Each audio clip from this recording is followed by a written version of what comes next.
All right, welcome to another video where we're going to be taking a look at the process of unwrapping a multi-component mesh.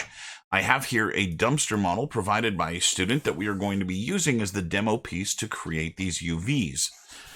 This model has been created using 5 separate meshes. We can see them here and they are all properly named.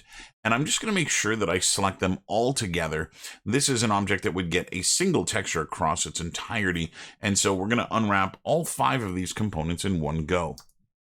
With everything selected, I'm going to go into my face or polygon mode, and I'm going to reduce or remove everything that is a duplicate. So there are 2 handles on this thing, and I'm going to select the left one and delete it. There are 2 lids. I will select and delete 2 brackets, and I'm just deleting the ones on the left here because that makes it a little bit easier to remember where to go and place them in the end. I'm also removing the rear wheel. Whoa. Make sure we just get the wheel. I'm also removing the rear wheel as I will be able to clone it back as well. So we now have a single instance of each unique mesh. This means that we're going to need to do UVs only once on all of these components. And once we're done, we can copy them back to where they were and they will inherit the UVs of the originals. With that done, I'm going to open our UV editor. And I can now see what the UVs look like on this object by default. Now, this is not something that was done incorrectly.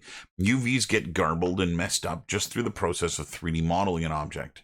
And so typically you're going to see something like this. Now, there are also seams in our model, again, created through the process of modeling this object that we don't want to have. These are denoted as white edges in the editor here. And so we want to kind of reset this back to something a little bit more normalized. So what I'm going to do is select all of the polygons, and I'm selecting them in 3D space, not 2D space. This is because something might be out and over somewhere that we can't see. So by selecting in 3D space, I can be assured that I have everything selected. With the entirety of my mesh selected, I'm going to do a planar projection. This is going to reset any of the seams to be gone. So anything that was originally broken through the process of modeling has now been welded together, and the only seams that we get are seams that exist in 3D space as well as 2D space. So anywhere where there's an open edge on the model. Next, we're going to go and start identifying what we need to unwrap. So I'm going to go move this away from the 0 to 1, and we can just double click to select islands. So the first island is the main body of the dumpster itself. All of these polygons here are contiguous. They only touch one another. They're not welded to anything else. We have the lid. We have the handle. We have the bracket holding the lid to the dumpster, and we have the axle upon which the lid rotates. We have our wheel assembly here, which is actually comprised of a box which holds the assembly to the dumpster, a cylinder allowing it to rotate, a fork which allows the wheel to rotate, and then finally the wheel itself. And so there aren't a lot of pieces here that actually need unwrapping when we break it down like this. I'm going to go and start with the largest piece, and we'll kind of go from there. So one of the things that I want to do, this is a completely symmetrical piece. So inside of my UV toolkit, I'm going to go and find the Symmetry Node, and I'm going to turn it on to Object X. This is going to allow me, when I select an edge, as you can see here, the opposing edge selects in blue. This means that my selections are going to go faster. So I'm going to first start by selecting the edge underneath the lip. This is a great place to put a seam because the only place that we can see that seam is if our camera is positioned under the dumpster looking up at it. Not something we would typically get in a game. So that's a great place to hide a seam. I'm going to go to Cut and Sew and Cut. The shortcut for this is Shift X, and I'm going to switch over to that shortcut now in order to speed up this workflow. Next, I'm going to go and select all of the diagonal edges in this box. This is going to allow this thing to splay open a little bit better.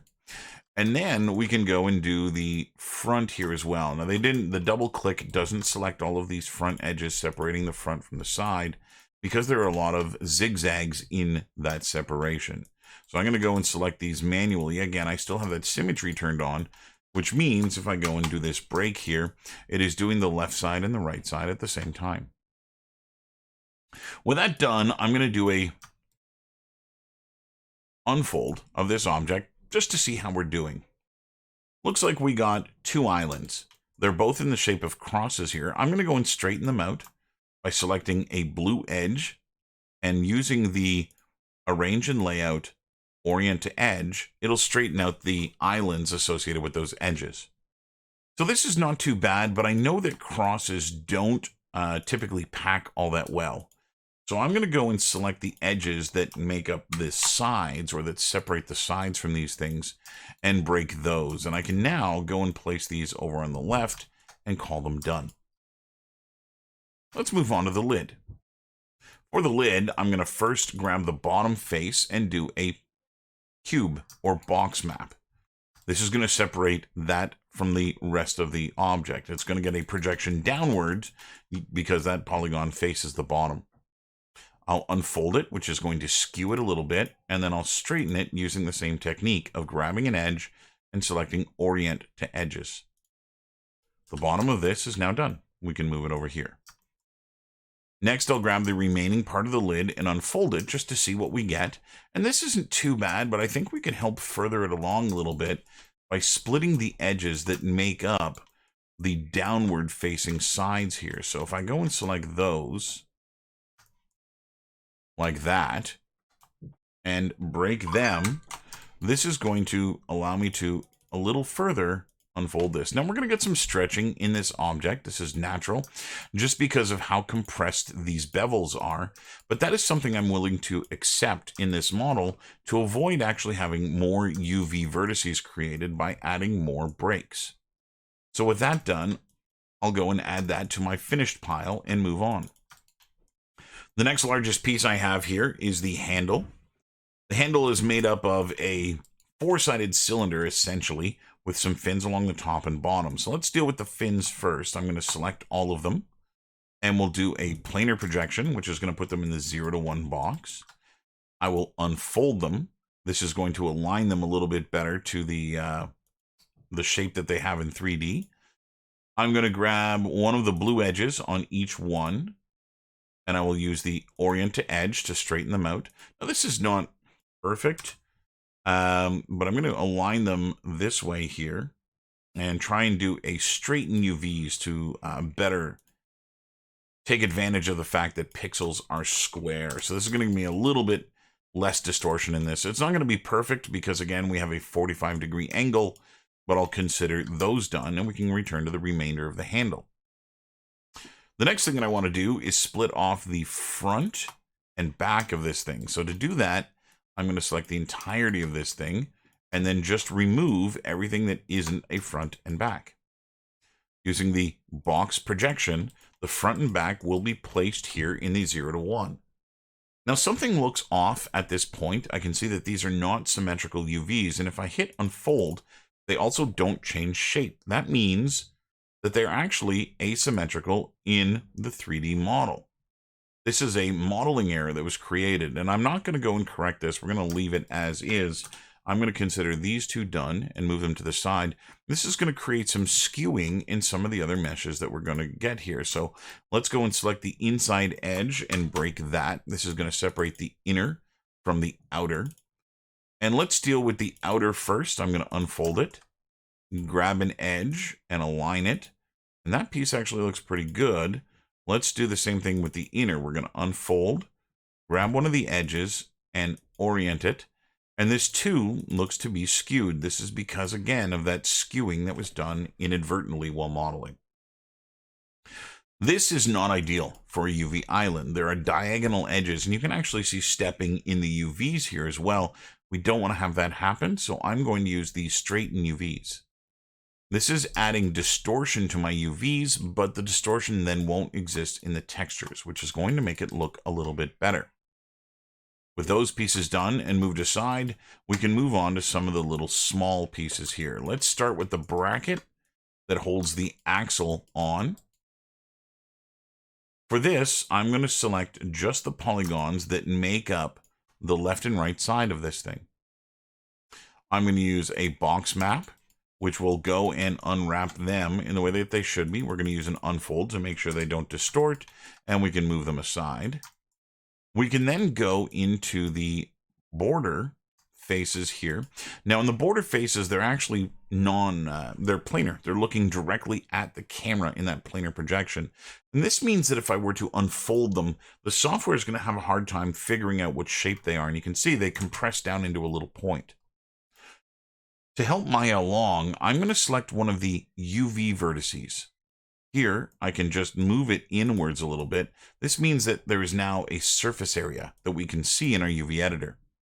That is enough for the software to be able to grab this object and rotate it and align it the way that we want. So this is now well unwrapped, and we can go and move this into our completed pile.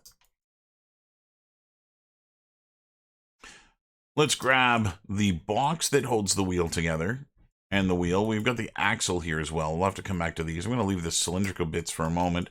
So these two are pretty easy. In the box, I'm just going to select the vertical edges and break them. And on the cylinder, I'm going to grab one vertical edge and break it. And if we unfold these and straighten them, we're also going to get completed UVs on those two components. I'll move them into our finished pile and return back to the unfinished pile. The axle, I'm going to switch to my selection tool, and I'm going to select the center vertex. This is going to grab only the two caps, and I will box map them to get them lined up over here. Again, I'm going to line up two of the edges so that this thing is nice and straight, and those are done. We can move them to the finished pile, and then we can return back to the remainder of the axle. I'm going to select a singular edge and break it. And we can now unfold this into a nice big long rectangle. Now there's an issue with this rectangle. If I go and straighten this out, you'll see that because of the flanged shape at the end, we're getting a distortion in the polygons on the end. If I were to try using the straighten UVs button, which would straighten this out, you can see that that distortion is not going away. To help the software out, I'm going to select just the top polygons. And we're going to go and scale them. Now I'm going to turn off my symmetry at this point, but I'm just going to scale these in a little bit until they're closer to the width of the rectangle here. Now if I select this entire island and I straighten, that should be enough for the software to be able to completely straighten this out. And now the axle is done. We can replace it with the rest of the unfolded pieces. That leaves us with two pieces here. We'll leave the wheel and we'll start with the fork. So on the fork, if we go take a look at this in 3D, this is just a rectangle that has been wrapped around the wheel. So I'm going to go and select the inner edge that runs all the way around this object, remembering to select the joint at the bottom where it is not connected. And I will break that. This separates the inner from the outer, and if I were to unfold this object, we now get the inner and the outer completely separate, which we can align. And again, we can separate these so that we can see that they are nice and clean, and we'll go and place those in our finish pile. Lastly, we have the wheel. Now, I'm going to do the wheel in a very interesting way here. I'm going to break some of the UVs in order to get me some of the UVs done, and then we're going to unbreak what was broken. Let me show you what I mean. I'm going to begin by putting a box map on this. What this is going to do is it's going to give me the caps on the axle and the sides of the wheel unwrapped properly. This does, however, break everything else. However, once I've got those pieces separated, I can put a planar projection back on here and get these pieces to work the way that I want them to. I'm going to go break the outer edge of the wheel just by selecting one that appears in the ground. And I'll also go and grab a corner edge for each of the internal loops. I will break those as well. Now, these pieces should unwrap properly. I'm just going to go and select them, which is a little difficult here because they are planar, which means, again, if I were to unfold them, we're going to get little points and not the things that we want. So as before, I'm going to select the UV vertices, grab a random edge from each of these shapes, and just move it until what we have is a little bit of face area Then I can unfold and straighten, grabbing internal edges and aligning, and those components are now done. What remains is the axle.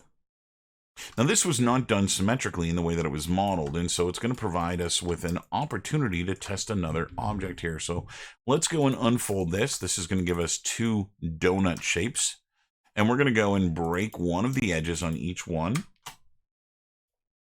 I will then go and unfold these, and you'll see that we get these kind of rainbow shapes.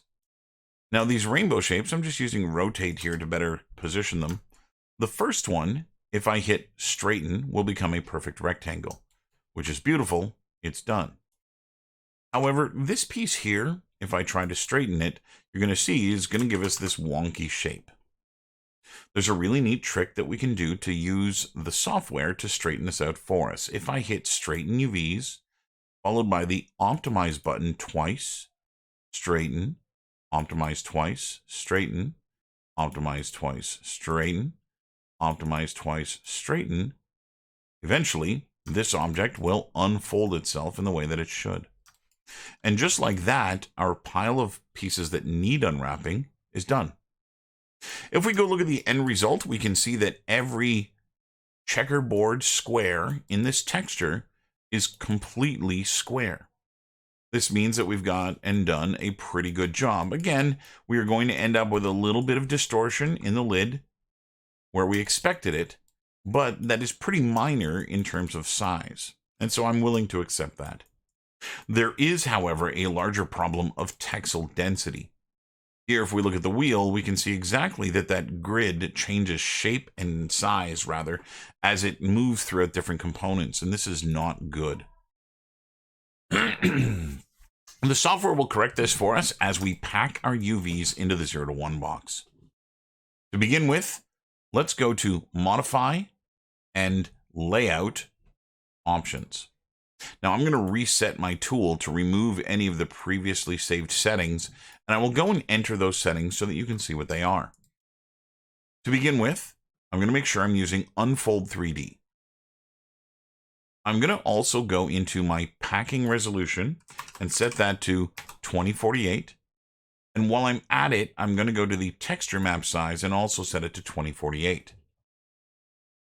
My packing iterations, I will increase to 10. This is how many times the software will go through the algorithm in order to try and pack these into the 0 to 1 box. The higher this number goes, the longer the algorithm takes to process. However, the better the end result. I found that 10 is pretty manageable. The next area I want to edit is the shell pre-transformation.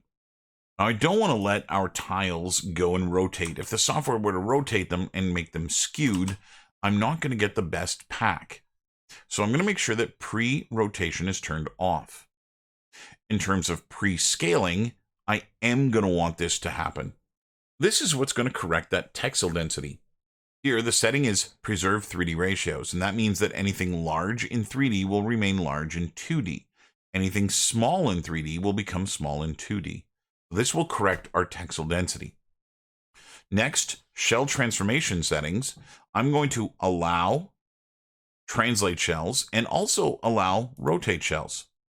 Now, this is different from the pre-rotation in that this one we can limit its rotation to 90 degrees.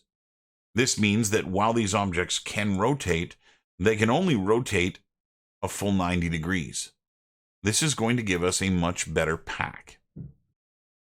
Next, our shell padding. This is in the layout settings. We've already set our texture map size to 2048, and that's in pixels. I'm going to go into the shell padding, and I'm going to set this to 4. Shell padding is the separation between UV islands or shells. 4 here means that we are going to get 4 pixels in a 2048 by 2048 texture between these two islands. I'm also going to set the tile padding to 2. 2 is the distance between your outermost shell and the edge of your texture. A distance of 2 means that we're going to get a shell, 2 pixels, and then the edge, and then in the opposing tile, another 2 pixels, which gives us our 4 again, and then the next island. So this makes sure that we end up with 4 across the board. That's it. With that done, I can select all of my polygons and hit Layout UVs. This will begin the process of packing these objects in the 0 to 1 box. Now the little percentage meter at the bottom of the screen is going, which means I know that it's doing what it's supposed to be doing. And I'm just going to be patient and let it finish its job. And in the end, we should end up seeing something that looks a little bit like this. This is not too bad. It's done a pretty decent job in packing this. There's still a little bit too much wasted space for my liking. Now, that wasted space is the result of the fact that this is as big as it can get these pieces, and they just don't properly fill up a complete square. However, I do have a few other pieces that we can place in here. Those are the pieces that we deleted. Now that we've completed our UVs, and we can go and check that our textile density is now uniform, we can see that it is absolutely gorgeous in here, that we've actually got only one size of square in all of this texture. What I'm going to do now is I'm going to go and recreate the pieces that we deleted. I'll begin with the handle, and I'll use the mirror button. I'll grab the wheel assembly, and I'll use the mirror button. That's going to create the mirror on the other side. I'm also going to hit move and holding shift, clone this to the back of the dumpster again. That gives us our rear wheels. I'm going to want to combine those so that they are a singular mesh again. I'm going to mirror the axle and lid.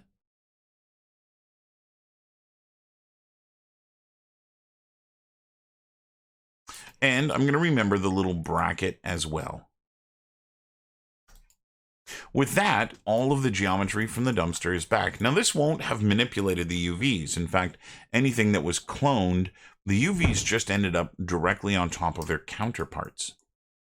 I'm going to take this opportunity to again select everything and run the layout process again. Now, what we should get here is a much denser pack, because there are a larger number of smaller components, and they tend to fill in these gaps really well. So when this finishes here, after it's run its 10th time through the algorithm, we will see the end result of what this pack looks like, which looks a little something like this. So there's still a little bit of wasted space here, which again is something we just can't get past. But that is going to be it for this dumpster. I'm going to close the UV editor, go back to object mode. We need a little bit of cleanup here now. We have some manipulations that have been done to this object, so I'm going to delete its history. I've got a group here that was created from the fact that there was a clone. I'm going to delete that. And we have all of our objects. We also have our wheels here now named wheel 2. And I'm going to rename that back to wheel. And now this object is good to go. We're all nice and clean. I can just go to File, Save As, and save my file. That's it. UVs are done on this. Thanks for watching. We'll see you next time.